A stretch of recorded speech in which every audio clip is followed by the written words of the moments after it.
आप सभी का बहुत बहुत धन्यवाद, अभिनंदन। और शुरू करते हैं आज की कक्षा का विषय। हमने आज क्रांति का विषय दिया हुआ है, लेकिन मैंने देखा कि हमने क्रांति पर और परम क्रांति पर और इन दोनों की कुछ समन्वयात्मक गणनाओं पर आपको पहले भी स्पष्टीकरण किए हुए हैं। तो ठीक उस विषय से थोड़ा आगे का बिंदु मैं ले रहा हूं, और आप में से किसी की आवश्यकता होगी क्रांति और परम क्रांति के विषय पर, तो वो व्यक्ति मुझसे पूछ सकते हैं। व्यक्तिगत संपर्क संदेश द्वारा भी पूछ सकते हैं। आज हम विषय ले रहे हैं चरांतर का। तो आज मुख्य विषय चरांतर ही रहेगा, और थोड़ा सा जैसे कि हमारी अपने पाठ को शुरू करने का हमारा एक ढंग है कि पिछले विषय की बातों को एक संक्षिप्त दोहराव दे करके और फिर हम आगे बढ़ते हैं। आइए आज का विषय शुरू करते हैं, और वही वेद मंत्र के पाठ से। ओम द्वादश प्रदयश्चक्रमेकम् त्रीणि नव्यानि कौतचिकेत् तत्रास्त्रीणि शतानि शङ्कवः षष्टिश्च खीला अविचाचलाये समानां माशां ऋतुविष्टुवा वयं संवत्सरस्य पयसा पिपर्मि इंद्राग्नि विश्वै देवास्ते अनुमन्यन्तां हृणीयमाना अनुमन्यन्तां हृणीयमाना। ओम। महानुभाव, गत रविवार का हमारा जो पाठ था उसमें समय की बात उठाई गई थी, और समय के कुछ मापांकों को स्पष्ट किया गया था। उनमें सबसे पहले हमने परिचय दिया था आपको जीएमटी का, ग्रीनविच मीन टाइमलाइन, और इसके बारे में जो ब्रिटेन का शहर है ग्रीनविच, वहां ये एक रेखा निर्धारित की गई है 1884 में, और ये समस्त विश्व के साथ समय का समन्वय बनाए रखने के लिए इसकी जरूरत पड़ी है, ताकि आप जान सकें, भारत में बैठे आप जान सकेंगे कि अगर मैं इस समय ये ज्योतिष का पाठ पढ़ा रहा हूं और कोई मेरा अमेरिका में बैठा हुआ विद्यार्थी जिज्ञासु इस कक्षा को देखना चाहे, तो वहां के समय के अनुसार उसको कितने बजे ये उपलब्ध मिल रहा होगा, ये जानकारी हो जाएगी, क्योंकि जो समय हमारा यहाँ हो रहा है वो समय वहां पर नहीं। तो जीएमटी के लिए देशांतर रेखाओं का सहारा लिया गया है। आपको बताया 360 देशांतर रेखाएं पूरे वृत्त में निर्धारित हैं, और एक देशांतर रेखा 4 मिनट के समय का प्रतिनिधित्व करती है। इस तरह से 360 को अगर आप 4 से गुणा करेंगे तो पूरे 1440 मिनट हो जाते हैं, और ये 1440 मिनट 24 घंटे के बराबर होते हैं। इसका तात्पर्य ये है कि पृथ्वी का जो रोटेशन है, पृथ्वी का जो घूमना है, वो एक बिंदु से फिर ठीक अगले बिंदु पर पहुंचने में 1440 मिनट, 1440 मिनट या 24 घंटे का समय लेता है। इस आधार पर ग्रीनविच मीन लाइन बनने के बाद, निर्धारित कर लिए जाने के बाद, फिर हर देश का एक खास स्थान उस देश के मानक समय के लिए निर्धारित किया गया। जैसे भारतवर्ष के लिए 82°30 कला की रेखा जो प्रयागराज से होकर के निकलती है, गुजरती है, उस रेखा को निर्धारित किया गया। ऐसे ही हर देश की रेखा तय है। कहने का तात्पर्य यह है कि भारत का जो भी समय होगा वो 82:30 के मानक से होगा। 82:30 अंश पर गुणा करके जो आया है वो जीएमटी में जोड़ करके वो समय लिया जाएगा। उदाहरण के लिए अगर जीएमटी में 12 बज रहे हैं रात्रि के, तो भारतवर्ष में 82:30 को 4 मिनट से गुणा करेंगे तो आता है 5 घंटे 30 मिनट। तो भारत का जो समय होगा वो इस 82:30 की रेखा के अनुसार निर्धारित किए जाने से 5 घंटे 30 मिनट अधिक होगा। इसी तरह से और किसी देश का अगर हमको अपने देश के सापेक्ष समय जानना है तो हमें उस देश की जो स्टैंडर्ड रेखा है वो क्या है ये जानना होगा। उदाहरण के लिए अगर हम बांग्लादेश का समय जानना चाहते हैं तो बांग्लादेश का जो समय है वो 30 मिनट पीछे का है, पाकिस्तान का 30 मिनट आगे का है। तो इस तरह से हमारी जो देशांतर रेखा है उस रेखा के माध्यम से हम दूसरे देश की निर्धारित रेखा का अंतर करके उस देश का मानक समय जान सकते हैं। ये तो हो गई जीएमटी की बात। अब आई एलएमटी, लोकल मीन, स्थानीय समय। ये स्थानीय समय किसी भी स्थान के देशांतर के आधार पर होता है और ये हमेशा जो स्टैंडर्ड रेखा है उस रेखा के सापेक्ष गणित किया जाता है।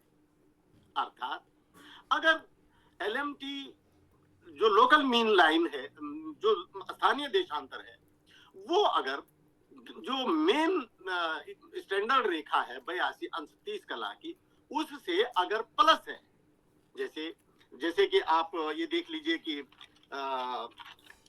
आपका ये वो है दरभंगा है। अब दरभंगा का जो अक्षांश है, देशांतर है, ये 85-26 है। इसे हम बाद में लेंगे वैसे, लेकिन उदाहरण के लिए मैं एक 85-26 है। तो आप देख रहे हैं कि ये 82:30 से प्लस है। तो दरभंगा के और दिल्ली के या भारतवर्ष के किसी भी अन्य स्थान के देशांतर के सापेक्ष कितना उसका अंतर होगा वो जानना है। उदाहरण के लिए स्टैंडर्ड लाइन जो है 82:30, उससे देखेंगे तो ये 82:30 से 85-26 आगे है। कितना आगे है तो हमने देखा ये 5 अंश और 17 कला आगे। और चूंकि 1 मिनट के लिए 4 मिनट, 1 डिग्री के लिए 4 मिनट का अंतर आता है, तो इस 5 मिनट डिग्री और 17 मिनट को जब हम 4 से गुणा करेंगे तो हमारे पास संख्या आती है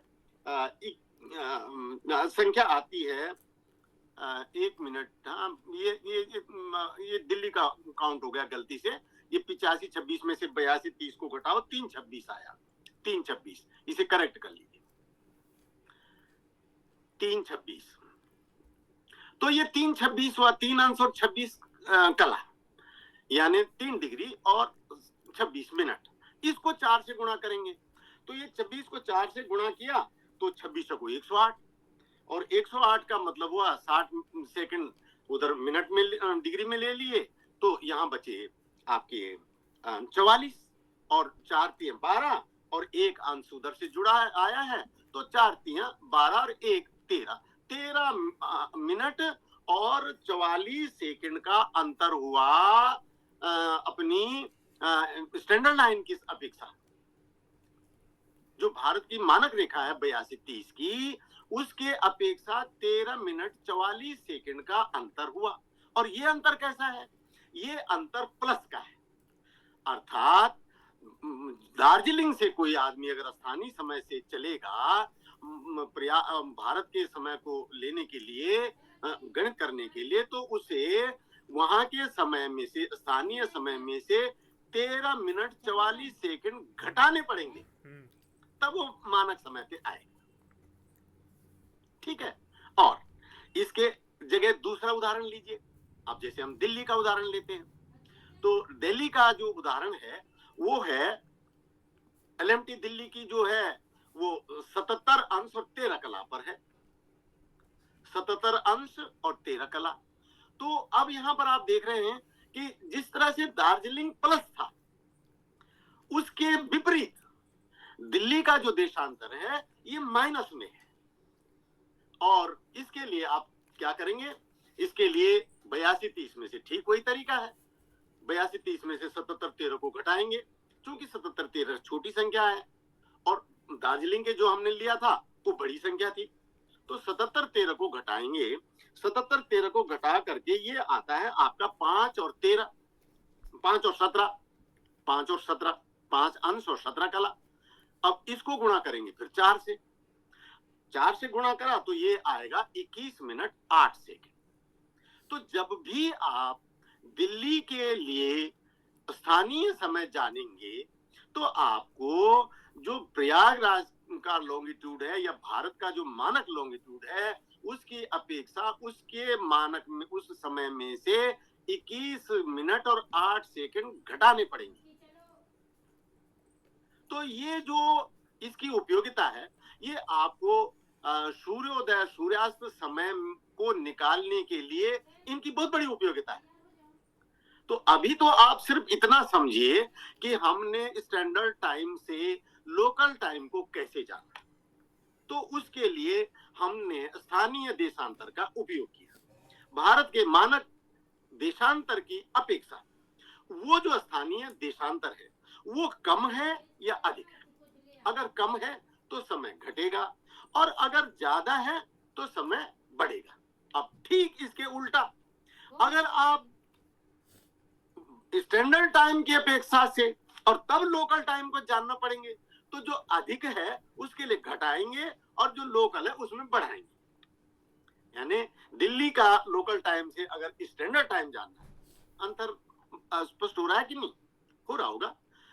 स्टैंडर्ड टाइम से लोकल टाइम को तुलना करना, तो प्रयागराज के लॉन्गिट्यूड से स्थानीय लॉन्गिट्यूड को घटाना है या बढ़ाना है। अगर बढ़ा है तो प्लस होगा, कम है तो माइनस होगा। अगर यहाँ के लॉन्गिट्यूड से और तब स्टैंडर्ड टाइम को जानना है, तो अगर कम है तो प्लस होगा और अधिक है तो माइनस होगा। ये बात एक बार आप थोड़ा अपना प्रैक्टिकली करेंगे तो इसको बहुत ज्यादा कठिन नहीं है, आप आसानी से इसको समझ भी लेंगे और इसका उपयोग भी कर लेंगे। तो ये हुआ एलएमटी और आईएसटी के बारे की बातें। आईएसटी स्टैंडर्ड टाइम इंडिया का, IST Indian standard time, LMT local mean time. अच्छा, एक होता है, मैंने आपको कहा था कि एलएटी जो लोकल अपरेंट टाइम। हमने आपको ये कहा था कि जो अपरेंट टाइम होता है उसका संबंध भूमध्य रेखा की सापेक्षता में मान करके चलना ये होता है कि जीरो अक्षांश पर, जीरो देशांतर पर जो समय है वो हमेशा 6 बजे सूर्योदय और 12 बजे मध्याह्न और शाम को 6 बजे सूर्य सायंकाल का समय होता है। लेकिन स्थानीय समय जो है वो इसके सापेक्ष कम ज्यादा होता है। तो उस अंतर को का जो वो जो अंतर होता है उस अंतर को इसमें उस अंतर के माध्यम से हम वहां के अपरेंट टाइम को जानते हैं। अपरेंट टाइम जो है वो स्थानीय समय में से जो टाइम इक्वेशन है, बेलांतर समय है। ये बेलांतर समय अभी आप सिर्फ सुन लीजिए, क्योंकि अगला जो सब्जेक्ट है, अगला जो हमारा अगले रविवार का जो हमारा पाठ है उसमें ये टाइम इक्वेशन ही हमारा विषय है, काल समीकरण कि स्थानीय मध्यमान में और जो भूमध्य रेखा के मध्यमान में जो अंतर होगा या स्थानीय सूर्योदय में और वहां के सूर्योदय में जितना अंतर आ रहा है, ये इस अंतर के लिए दो प्रकार के टाइम हमारे उदाहरण में होते हैं। एक होता है काल समीकरण और एक होता है चरांतर। तो काल समीकरण का संपूर्ण विषय अगली बार, आज का विषय अब आया चरांतर। तो चरांतर में हमने ये देखना है कि चर का अंतर, चलने का अंतर, चरांतर, चलने का अंतर, चरण करने का, चलते चलते संचरण का अंतर, मूल रूप से ये है और इसको अंग्रेजी में कहते हैं एसेशनल डिफरेंस। तो पंचांगों में, करीब करीब सभी पंचांगों में ये डिफरेंस की सारणियां दी हुई होती हैं और उसको आप ज्यों के त्यों ले सकते हैं। लेकिन यहां हम आपको ये समझाना चाहेंगे कि ये चरांतर क्या होता है और कैसे गणित होता है। ये आपको आज का मुख्य विषय है और ये समझना है। चरांतर, देखिए, एक जो ग्रह का एक ये भूमध्य रेखा है, भूमध्य रेखा का विस्तार आसमान में सीधे सीधे जा रहा है। ग्रह कोई उस रेखा पर उदय अस्त होगा तो उसके समय अलग होंगे, लेकिन अगर वो उस रेखा से हट करके 1 अंश, 2 अंश, 5 अंश, 10 अंश, 15 अंश, 90 अंश, कितना भी अंश हट करके उस अंश की वृत्त पर उदय अस्त हो रहा है, तो उन दोनों में क्या अंतर होना चाहिए, वो अंतर चरांतर कहलाता है। जैसे आपकी दिल्ली का अक्षांश है 28 अंश 39 कला, तो जो विषुववृत्त पर सूर्य का उदयास्त होना चाहिए वो दिल्ली के अक्षांश पर जो उदयास्त का अंतर हो रहा है वो अंतर कितना है, ये दिल्ली के लिए चरांतर हो जाएगा। और ये चरांतर दो बातों पर निर्भर होता है। पहली बात है उस स्थान का अक्षांश। पहली बात क्या कहा, उस स्थान का अक्षांश, latitude of the place. Delhi का है तो दिल्ली का अक्षांश आप लेंगे। अभी हम यहाँ पर आपको गणितीय तौर पर दो उदाहरण दे रहे हैं और इन उदाहरणों में हमने दिल्ली, बेंगलोर और दार्जिलिंग लिया है, दरभंगा लिया है, दिल्ली, बेंगलोर और दरभंगा लिया है। तो उस स्थान का अक्षांश आपको पता होना चाहिए। ये स्थान आपको हर एटलस में भी है और लगभग सभी पंचांग भी देते हैं। वो बात एक अलग है कि उस पंचांग में हर भारत के सभी स्थानों के तो नहीं हो सकते हैं, उसके लिए आप अतिरिक्त प्रयास से आपका स्थान का कहाँ कितना अक्षांश है ये जान सकते हैं, लेकिन प्रायः पंचांगों में दिए होते हैं। हमने भी अपने पंचांग में बहुत सारे स्थानों के लगभग 108 स्थानों के हमने अक्षांश देशांतर दिए हुए हैं। तो पहला जो आधार है उसका वो है अक्षांश और दूसरा है उस दिन के सूर्य की क्रांति। सूर्य की क्रांति, पहला अक्षांश और दूसरा सूर्य क्रांति। सूर्य की क्रांति हमने अपने पंचांग में प्रतिदिन के लिए 5:30 का या जीएमटी 12 बजे का, भाई जीएमटी के बोलेंगे तो 12 बजे का जीएमटी हुआ और भारतीय मानक समय तो सुबह 5:30 का हुआ। तो 5:30 का के लिए हमने प्रतिदिन की क्रांति दी हुई है और यही नहीं, हमने सभी ग्रहों की क्रांति आपको उपलब्ध की हुई है। तो अक्षांश और सूर्य की क्रांति, इन दो तथ्यों से आप उस दिन का चरांतर ज्ञात कर सकते हैं। आइए सूत्र और उसके बाद उस सूत्र का उपयोग लेते हुए आपको थोड़ी गणित स्पष्ट करते हैं। सबसे पहले हम ले रहे हैं आज की तारीख को। आज की तारीख 23 तारीख है, 23 फरवरी है, और 23 फरवरी के लिए हम ने पंचांग में, अक्षांश तो हमें दिल्ली का एटलस से या पंचांग में भी दिया हुआ है, 2839, 28 अंश 39 कला, ये अक्षांश है। और जो क्रांति है, ये क्रांति आपको पंचांग में दी हुई है 23 तारीख के लिए 4 गते, और 4 गते में सूर्य की क्रांति है -9 49 8, 9 अंश 49 कला और 8 विकला। ये आज के सूर्य की क्रांति है सुबह 5:30 पर। तो आइए जानते हैं कि चरांतर कितना है। चरांतर का सूत्र है चर की ज्या, यानी साइन एडी या एसेशनल डिफरेंस या ज्या चर बराबर अक्षांश की स्पर्श ज्या अक्षांश गुणा गया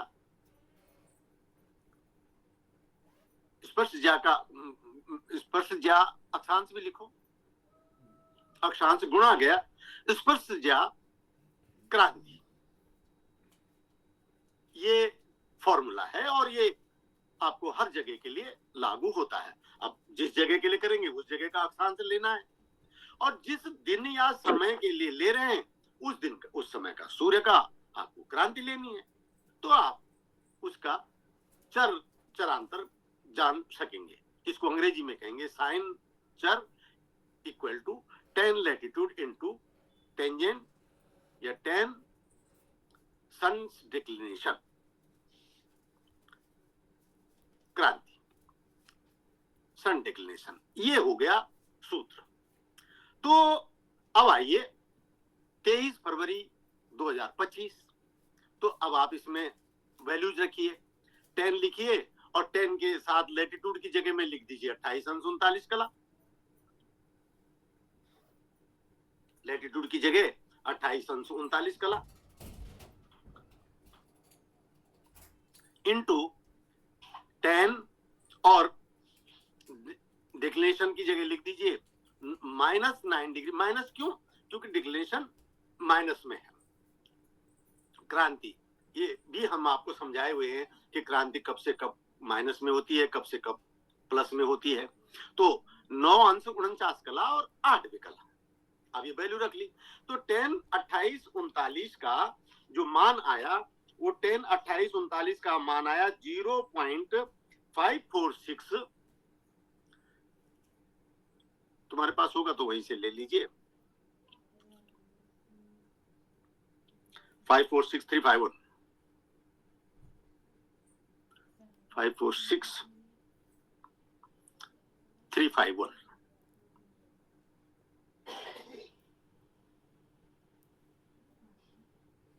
ये हुआ 10 28 39 की वैल्यू इंटू 10 डिक्लिनेशन, और इसकी वैल्यू आई -0.1730696।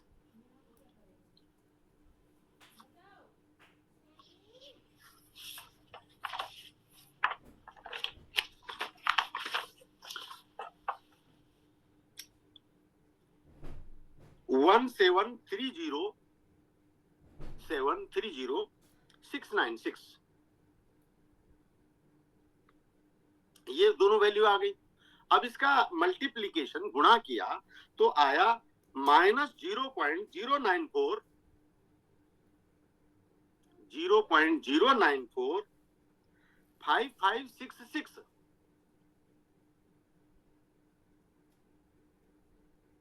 अब इसको साइन चर में इसको प्राप्त करनी, इसकी वैल्यू, तो ये आया साइन इनवर्स, और ये वैल्यू रखी -0.0945566, तो इसकी वैल्यू आ जाएगी -5.425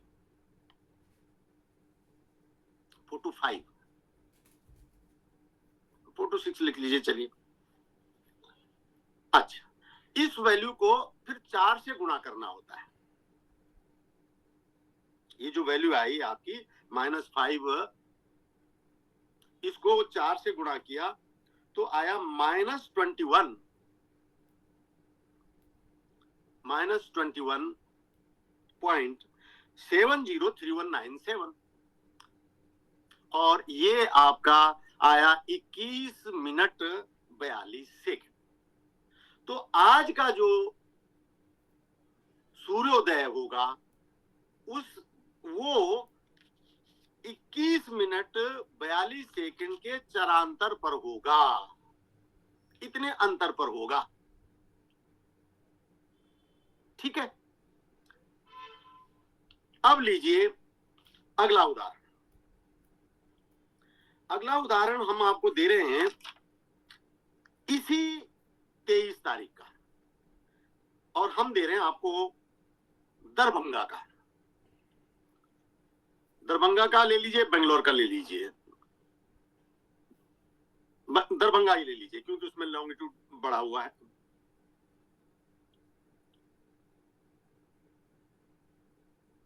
दरभंगा, दरभंगा का जो अक्षांश है वो है 26 अंश और 18 कला।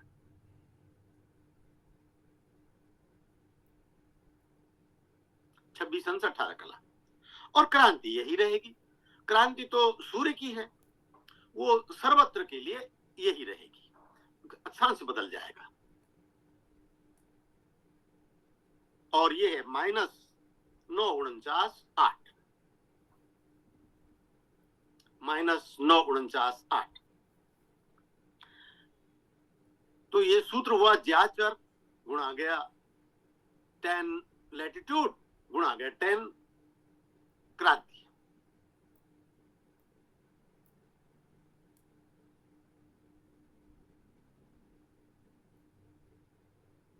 क्रांति, तो ये वैल्यू आई आपकी -0.085।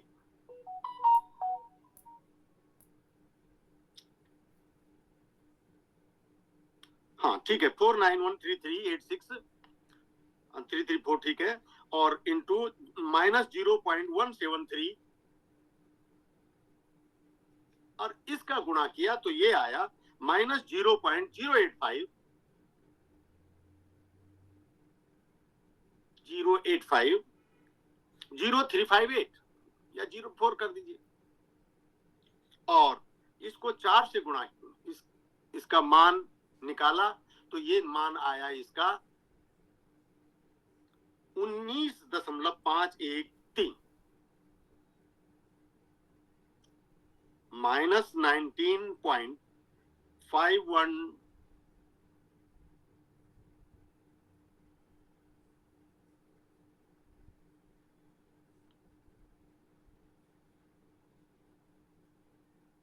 हाँ, 4 इंटू 4 बराबर -19.5123 या 531 कर दिया, तो ये आया आपका 19 मिनट 31 सेकंड। ये आपका चरांतर आपने दरभंगा के लिए निकाला। हम एक बार फिर आपसे कहना चाहेंगे कि ये चरांतर आपके सूर्योदय को और सूर्यास्त को निकालने की एक आवश्यक गणित है, क्योंकि जब हम अंतिम तीसरे वक्तव्य में सूर्योदय को पूरी तौर से जब कंक्लूड करेंगे तब उसमें जो गणितें लेंगे तो उन जो 3 प्रमुख गणित हैं उनमें से एक गणित है ये चरांतर, और अगले रविवार को होगा वेलांतर का विषय। तब आपके सामने तीनों विषय स्पष्ट हो जाएंगे, चरांतर, वेलांतर और देशांतर। ये सब मिलकर के सूर्योदय का समय निकालने के लिए उपयोगी होते हैं और आप फिर आसानी से निकाल सकेंगे। तो ये चरांतर के विषय को आज आपको स्पष्ट तौर पर समझ लेना है। एक उदाहरण और लेते हैं, और वो उदाहरण लेते हैं हम बेंगलोर का।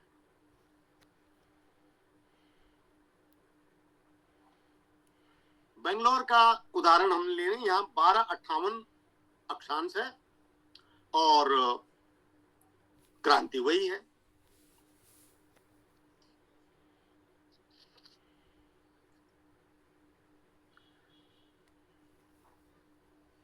-9, 49 एंड 8।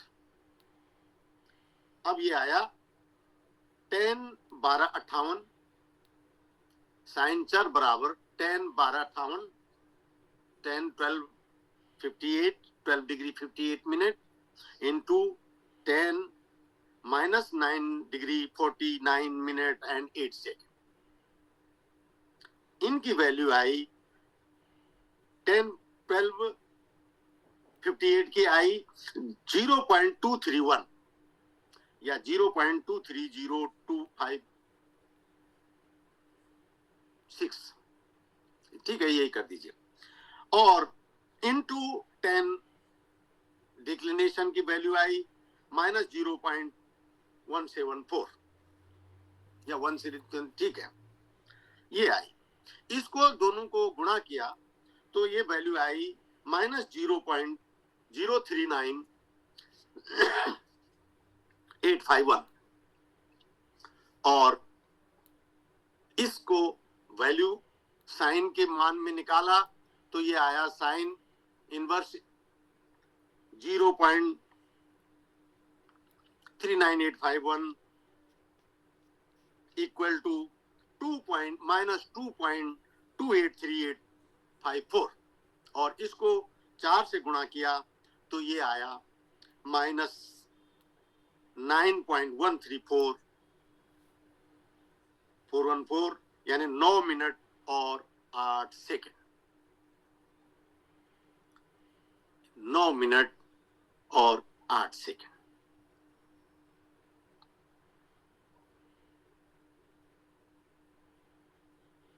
इक्वल टू 9 मिनट और 8 सेकेंड। तो बेंगलोर का आज की तारीख में चरांतर आया 9 मिनट और 8 सेकेंड। तो इस तरह से आपने देखा कि बेंगलोर का निकाला, आपने दरभंगा का निकाला, दिल्ली का निकाला, लेकिन एक उदाहरण आपको हम और देते हैं, वो है 14 अप्रैल का। आप देखिए 14 अप्रैल का एक उदाहरण किसी भी स्थान के लिए ले लीजिए। हमने यहाँ अपने पास निकाल के रखा हुआ है, आज ही का था, और वो है हमने लिया है दिल्ली के लिए ही 14 अप्रैल का। 14 अप्रैल का उदाहरण है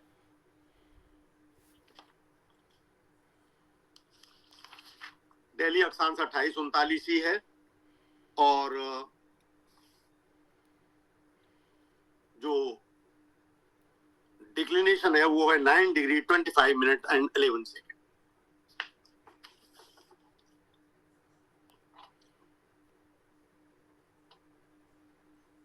9 डिग्री 25 मिनट एंड 11 सेकेंड। ये हमने 14 अप्रैल का लिया है। जब अगले उसमें टाइम को हम लेंगे सूर्योदय का पूरा, तब आपको ये डिफरेंस और इसकी विशेषता समझ में आ जाएगी आराम से, जिसके लिए हमें उदाहरण रखे हुए हैं 14 अप्रैल का। आज तो सिर्फ आप जो है अब लीजिए साइन चर बराबर 10 लैटिट्यूड इंटू गुणा गया 10 डिक्लिनेशन 925 और 925 11। अब ये इसमें 28.65 का वैल्यू आई 5.200480,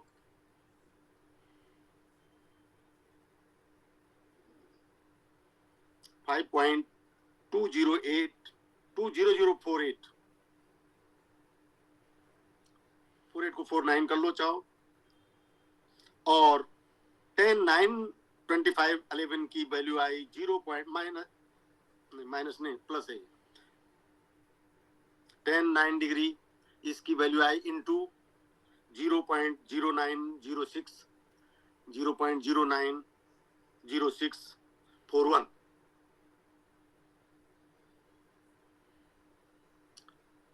अब इसकी इनका गुणा किया तो ये आया आपका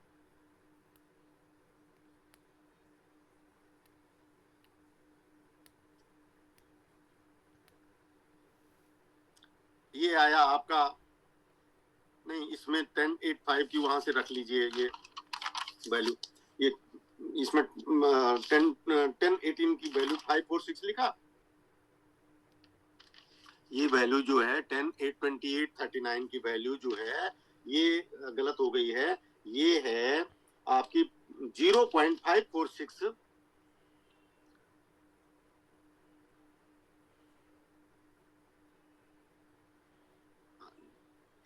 चरांतर की वैल्यू आई ये 5.425 और इसको 4 से गुणा करा, ये आया गुणा करा तो ये आया आपका 20 मिनट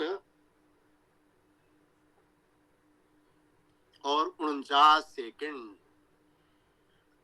तो ये आपके कुल आज के जो हम आपके लिए उदाहरण लाए हैं, ये वो सारे उदाहरण हो गए हैं, और आपने चरांतर का मीनिंग समझ लिया, चरांतर को गणित कैसे करना है वो समझ लिया, और ये जो चरांतर है ये मिनट सेकंड में, तो इस वैल्यू को 4 से गुणा करके मिनट सेकंड में आता है, और अगर आप इसे पल विपल में निकालेंगे तो इसको आप जहां 4 से गुणा कर रहे हैं वहां आपको 10 से गुणा करना पड़ेगा, तो आप 10 से गुणा करेंगे तो घटी पल में वो पल विपल में आ जाएगा। ये सिर्फ जानकारी के लिए बता रहे हैं, बाकी इसका उपयोग आपको पड़ेगा नहीं, आपको सीधे सीधे ये जो मिनट और सेकंड आपने लिए हैं इसी का उपयोग आपको पड़ेगा। और मैं समझता हूं कि कोई और विशेष बिंदु रह गया हो तो वो देखें, और नहीं तो आज का समय यहाँ पर आज के लिए इतना विषय पर्याप्त है। ठीक है, ठीक है, तो बहुत कंफ्यूजन हो जाता है। हाँ, गणितीय विषय है, इसीलिए मैं भी जो है यही करूंगा। इसके साथ ही जो है आपका ये चरांतर का विषय स्पष्ट हो गया है, और आपको हमने जीएमटी के बारे में बताया, एलएमटी के बारे में बताया, एलआईटी के बारे में बताया, स्टैंडर्ड टाइम के बारे में बताया, और चरांतर के बारे में बताया। चरांतर के बारे में बताते हुए आपको स्पष्ट किया है कि किसी भी स्थान के अक्षांश और उनके क्रांति के स्पर्शज्या का गुणनफल जो है वो चरांतर होता है, उसको 4 से गुणा करके वो मिनट सेकंड में उपलब्ध हो जाता है। इसकी क्या उपयोगिता है, किस तरह से हम समय में जोड़ते घटाते हैं, ये सारा विषय अगले टॉपिक में स्पष्ट हो जाएगा जब हम आपको वेलांतर के बारे में बताएंगे। और चरांतर, वेलांतर, देशांतर का ये समय मान निकालने के बाद आपका सूर्योदय और सूर्यास्त की गणित स्पष्ट हो जाएगी, और मैं समझता हूँ ये आप ठीक से समझ लेते हैं, इसको ठीक से गणित कर लेते हैं तो ये आपकी एक बहुत बड़ी क्वालिटी होगी ज्योतिष के क्षेत्र में। ओम शांति।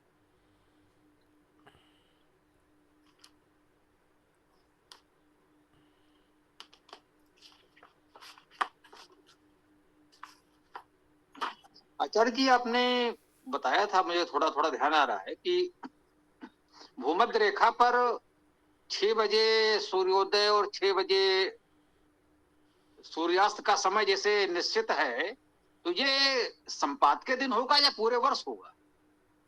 यदि ऐसा कुछ है, यदि हम समझ पाए, हो सकता है हम न समझे हो।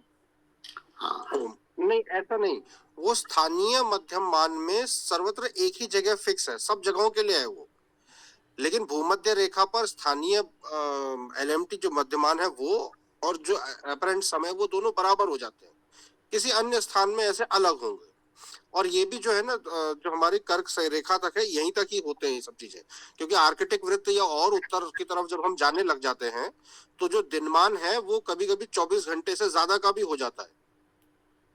तो उसमें ये चीज एग्जैक्टली इस तरह से फिट नहीं होती। पर सामान्य अर्थों में जहां जहां भी हम रह रहे हैं या जो कर रहे हैं उसमें ये सारे सूत्र इस तरह से एप्लीकेबल हो जाते हैं। और ये सुबह 6 बजे और शाम 6 बजे का जो समय है यह स्थानीय मध्यम मान से है। ठीक।